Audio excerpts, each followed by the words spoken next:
अतः श्री वराहपुराणे एकचत्वारिंशत्शतम् अध्यायः। बद्रिकाश्रम का महात्म्य। भगवान वराह कहते हैं, वसुंधरे, उसी हिमालय पर्वत पर एक अत्यंत गुह्य स्थान है जो देवताओं के लिए भी दुर्लभ है। इसे बद्रिकाश्रम कहते हैं। इसमें संसार से उद्धार करने की दिव्य शक्ति है। जिनकी मुझ में श्रद्धा है, केवल वही उस भूमि में पहुँचने में सफल होते हैं।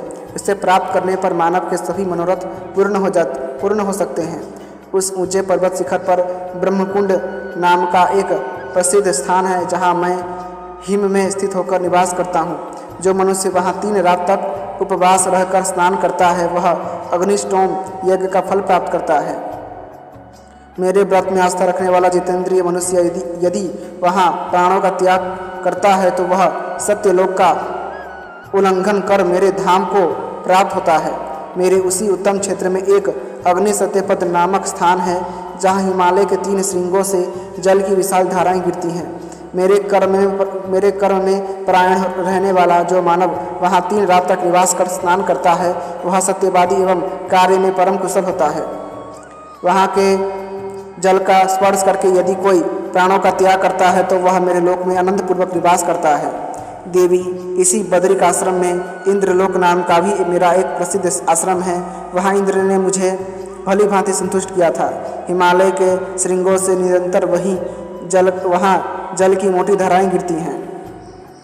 उस विशाल शिलातल पर मेरा धर्म सदा व्यवस्थित रहता है। जो मानव वहाँ 1 रात भी रहकर स्नान करता है, वह सत्यवक्ता एवं परम पवित्र होकर सत्यलोक में प्रतिष्ठा पाता है। जो वहाँ नित्य व्रत करने के पश्चात अपने प्राणों का त्याग करता है, वह मेरे लोक में जाता है। बद्रिकाश्रम से संबंध रखने वाला पंचशिख नाम का एक ऐसा तीर्थ है, जहाँ हिमालय की 5 चोटियों से जल की धाराएं गिरती हैं। वे धाराएं 5 नदी के रूप में परिवर्तित हो गई हैं। वहाँ जो मानव स्नान करता है, वह अश्वमेध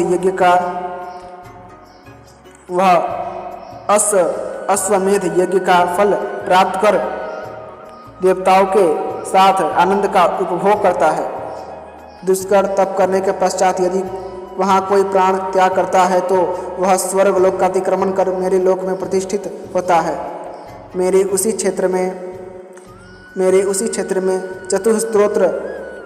चतुस्त्रोत नाम से प्रसिद्ध एक स्थान है, जहाँ हिमालय की चारों दिशाओं से जल की 4 धाराएं गिरती हैं। जो मनुष्य 1 रात भी वहाँ निवास कर स्नान करता है, वह स्वर्ग के ऊर्ध्व भाग में आनंदपूर्वक निवास करता है। और वहाँ से भ्रष्ट होकर मनुष्य लोक में जन्म लेने पर मेरा भक्त होता है। फिर संसार के दुष्कर कर्म कठिन साधना करके प्राणों का त्याग कर स्वर्ग का अतिक्रमण कर मेरे लोक को प्राप्त होता है। वसुंधरे, मेरे उसी क्षेत्र में एक वेदधार नाम का तीर्थ है, जहाँ ब्रह्मा जी के मुख से 4 वेद प्रकट हुए थे। यहाँ 4 विशाल जल की धाराएं ऊंची शिला पर गिरती है। जो मनुष्य 4 रात तक यहाँ रहकर स्नान करता है, वह 4 वेदों के अध्ययन का अधिकारी होता है। जो मेरा उपासक मनुष्य वहाँ अपने प्राणों का त्याग करता है, वह मेरे लोक में प्रतिष्ठित होता है। यहीं द्वादश दिव्य कुंड नामक वह स्थान है, जहाँ मैंने 12 सूर्यों को स्थापित किया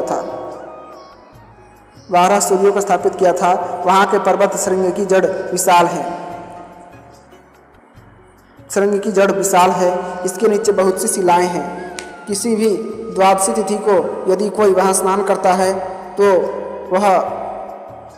तो जहाँ 12 सूर्य रहते हैं, वह उस लोक में चला जाता है। इसमें कोई संशय नहीं। फिर मेरे कर्म में स्थित रहने वाला वह मनुष्य प्राणों का परित्याग कर आदित्यों के पास से अलग होकर मेरे लोक में प्रतिष्ठित होता है।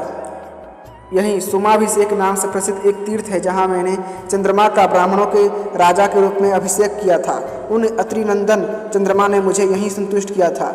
वसुंधरे, 14 करोड़ वर्षों तक तपोवन अनुष्ठान कर मेरी कृपा से चंद्रमा को परम सिद्धि उपलब्ध हुई थी।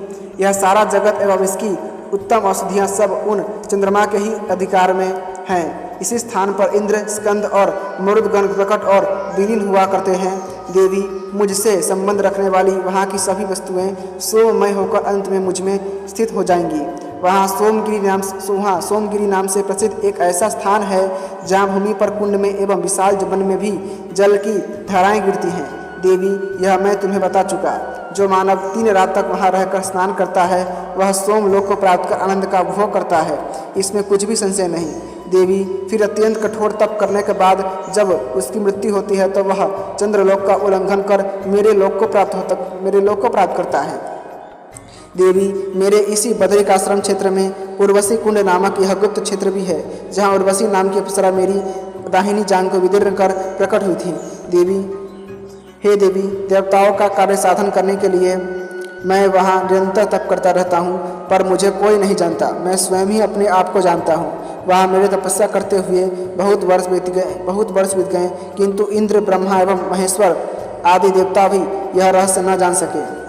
देवी, बद्रिकाश्रम में तप का फल सुनिश्चित है, अतः स्वयं मैंने भी वहाँ रहकर बहुत वर्षों तक तपस्या की है। हे पृथ्वी देवी, वहाँ पर मैं 10 करोड़ 10 अरब तथा कई पद्म वर्षों तक तप करने में तत्पर रहा। उस समय मैं ऐसे गुप्त स्थान में था कि देवता लोग भी मुझे देख न सके, अतः उन्हें महान दुख हुआ और वे अत्यंत विस्मय में पड़ गए। वसुंधरे, मैं तो तप में संलग्न था और सभी को देख रहा था, किंतु मेरी योगमाया के प्रभाव से आवृत होने के कारण उन सभी को मुझे देखने की शक्ति न थी। तब उन सब देवताओं ने ब्रह्मा जी से कहा, पितामह, भगवान विष्णु के बिना जगत में हमें शांति नहीं मिल रही है। तब देवताओं की बात सुनकर लोक पितामह ब्रह्मा मुझसे कहने के लिए उद्यत हुए। देवी, उस समय मैं योग माया के पट के भीतर छिपा था, अतः उन्हें दर्शन न हो सका। अतएव देवता, गंधर्व, सिद्ध और ऋषिगण परम प्रसन्न होकर मेरी स्तुति करने के लिए चल पड़े। इंद्र आदि सभी देवता वहाँ मेरी प्रार्थना करने लगे। उन्होंने स्तुति की, हे नाथ, आपके अदर्शन से हम सब महान दुखी एवं उत्साहहीन हैं। हमसे कोई भी प्रयत्न होना अशक्य नहीं है। ऋषिकेश, आप महान अनुग्रह करके हमारी रक्षा कीजिए। बड़ी आंखों से शोभा पाने वाली पृथ्वी, देवताओं की इस प्रार्थना पर मैंने उन पर कृपा दृष्टि डाली। मेरे देखते ही वे परम शांत हो गए। यह इसी उर्वशी तीर्थ की विशेषता है। इस उर्वशी कुंड में जो मानव 1 रात में रहकर स्नान करता है वह संपूर्ण पापों से मुक्त हो जाता है, इसमें कोई संशय नहीं। वह उर्वशी लोक में जाकर अनंत समय तक क्रीड़ा करने का अवसर प्राप्त करता है। देवी, मेरी उपासना में परायण रहने वाला जो मानव वहाँ प्राणों का त्याग करता है वह समस्त पापों से मुक्त होकर सीधे मुझ में ही लीन हो जाता है। वसुंधरे, इस बद्रिकाश्रम का पुण्य जहाँ रहकर स्मरण किया जाए वहीं विष्णु के स्थान की भावना जाग उठती है। वहीं विष्णु के स्थान की भावना जाग उठती है। ऐसा करने वाला मानव फिर संसार में नहीं आता। जो व्यक्ति इसका पठन एवं श्रवण करता है वह ब्रह्मचारी, क्रोध विजयी, सत्यवादी, जितेंद्रिय तथा मुझमें श्रद्धा रखने वाला, ध्यान एवं योग में सदा रत होकर मुक्ति के फल का भागी होता है। जो इसे जानता है वही समस्त ध्यान योग को जानता है। वह अपने आत्म तत्व को प्राप्त करके परम गति को प्राप्त कर लेता है। अतः श्री वराह पुराणे 1/44 अध्याय संपूर्णम। इसी के साथ वराह पुराण का 141वां अध्याय समाप्त हुआ। यदि आपको वराह पुराण की कथाएं पसंद आती हैं तो कृपया करके वीडियो को लाइक करें, चैनल को सब्सक्राइब करें और अपने दोस्तों के साथ उसे शेयर कीजिएगा। धन्यवाद। जय श्री नारायण।